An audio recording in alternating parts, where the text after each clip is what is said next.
In our work for peace and justice in the Middle East, there can be no tolerance whatsoever for anti-Semitism, racism, or Islamophobia. Thank you, dear friends of Peace for Israel and Palestine. Contrary to what one might believe by reading parts of the popular press, the circle of violence and retaliation in the Middle East did not begin in October 2023, when Hamas made its abominable terrorist attack from Gaza into Israel. While the attack caught the Israeli army and security services by surprise, this violent eruption was the completely predictable consequence of decades of humiliating repression of the Palestinians, the restrictions imposed on their livelihood, and the continuing systematic expansion of illegal settlements on land stolen from the Palestinians. A recognition of the predictability and understanding of the reasons for the eruption does not give any justification for terrorist violence any more than Israel's undeniable right to self-defense gives any justification for the disproportionate violence and war crimes against civilians, or the systematic ethnic cleansing of Palestinians and the theft of their land. Bringing any conflict to a sustainable end and solution will also call for an open and honest review of the history of the conflict. Sweeping history under the carpet is no solution, as unaddressed history may return to haunt any peace agreement as a zombie and can at worst lead to a renewal of the conflict. The open and honest appraisal of our conflict's history, supported by historians without any direct involvement in the conflict, is necessary for historians from the parties concerned to participate in the process. And this is one insight behind our initiative to establish the network of Historians Without Borders. It was established in Helsinki in 2016 at the international conference where we had also a workshop on Israel and Palestine with these historians from both parties present. I'm very happy to commend the Berlin initiative because it has also addressed the history of the conflict. And as I understand it, it is the first time that there is a common way of writing what has happened during the past 75 years. Not, of course, doesn't mean that all the people in both communities agree with this interpretation of history, but it is a very important beginning. It is important to know the history of Zionism and how the State of Israel was established, how it has been expanded, and how the Jewish state has been hijacked by the so-called revisionist Zionist extremists bent on expelling all Arabs from the territories of historical Palestine.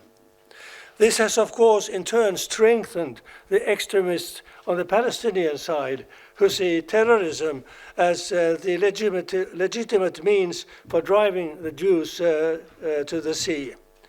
The far-right politicians in Israel have been quietly content with this, as they prefer extremists to those Palestinians who eschew violence and who would have to be accepted as partners in any negotiated solutions based on the recognition of Palestinian rights.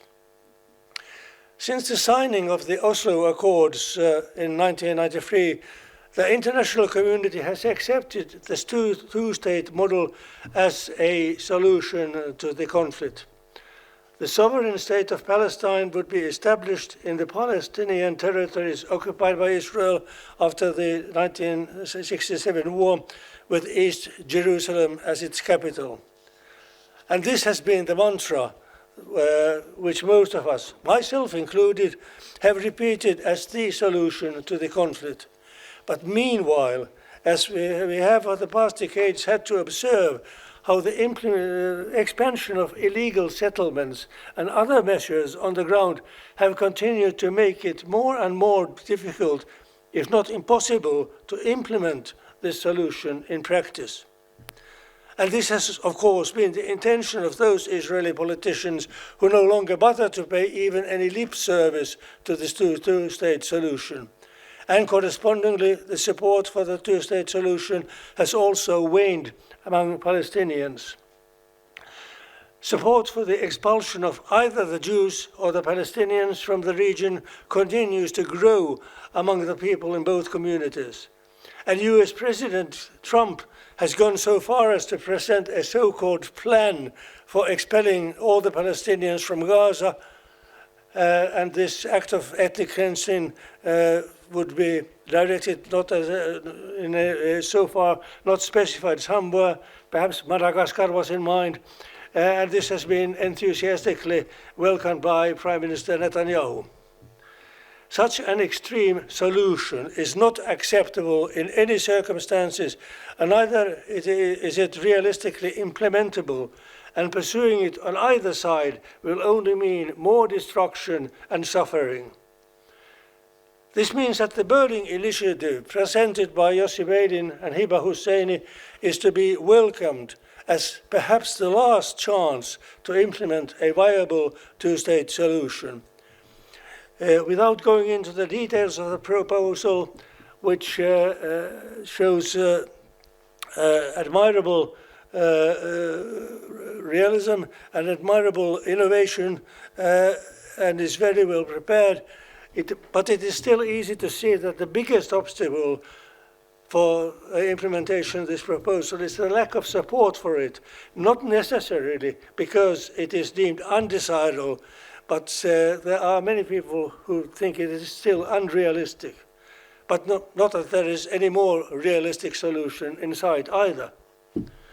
With the lack of support from the parties concerned, it is up to the rest of the world to put our weight behind a viable two-state solution. Given the way the Trump administration is proposing even more extreme measures than the Israeli right wing, it will be hugely challenging to mobilize international opinion and governments to bring pressure on the parties for them to engage in a real and credible peace process. This means primarily pressuring Israel, given how the Palestinians have already been oppressed, sanctioned, and denied any hope for a better future. There is very little scope for further squeezing of the Palestinians. Time is running out for a two-state solution, which has to be credibly and immediately put on the agenda and accepted by all parties.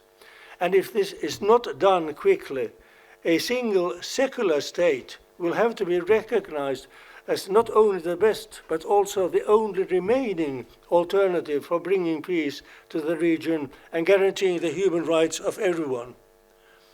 If this is not done quickly, a single secular state will have to be recognized, as I said, as the only remaining alternative. All nationalities and peoples in the region have the right to live in peace and security. If the two-state solution cannot be put in effect, it will mean the continuing intensification of the present apartheid regime. The only acceptable alternative solution is a unitary secular state where all people have equal and guaranteed democratic, social, and cultural rights and responsibilities irrespective of their religion or ethnicity.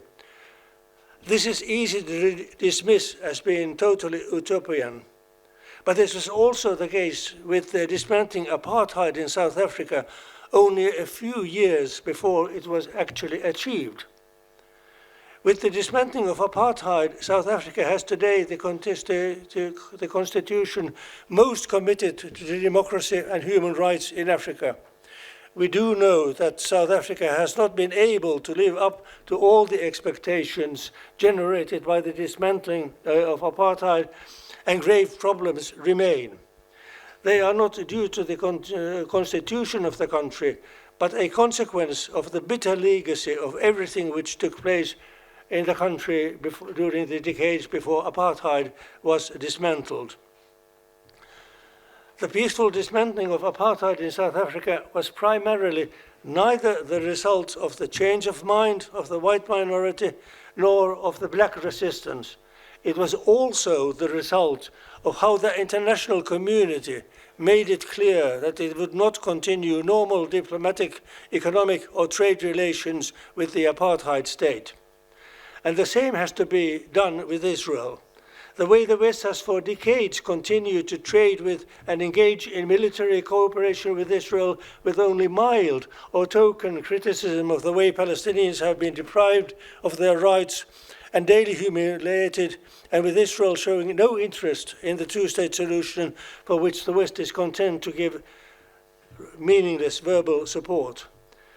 This is in stark contrast with how the West has quite rightly reacted with sanctions and other measures to the illegal Russian occupation of the Crimea, and now Putin's aggression against Ukraine and all the war crimes and human rights violations it has committed.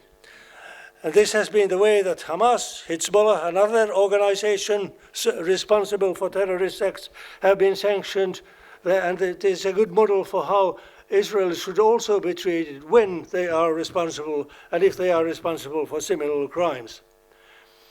It is symptomatic that Israel joined the US, Russia, and North Korea recently in voting against the General Assembly resolution condemning Russia's aggression against Ukraine. However, this does certainly not call for cutting all contacts and relations with Israel. On the contrary, it is important and necessary to continue and deepen the dialogue with those Israelis who are working to defend the rule of law and the freedom to work for peace, democracy and human rights, which are under threat in Israel today.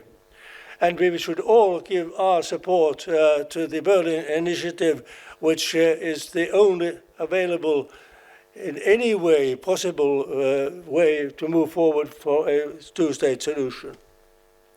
And we must continue to work together with those people in the Jewish communities all over the world who are increasingly alienated by the policies of the present Israeli government.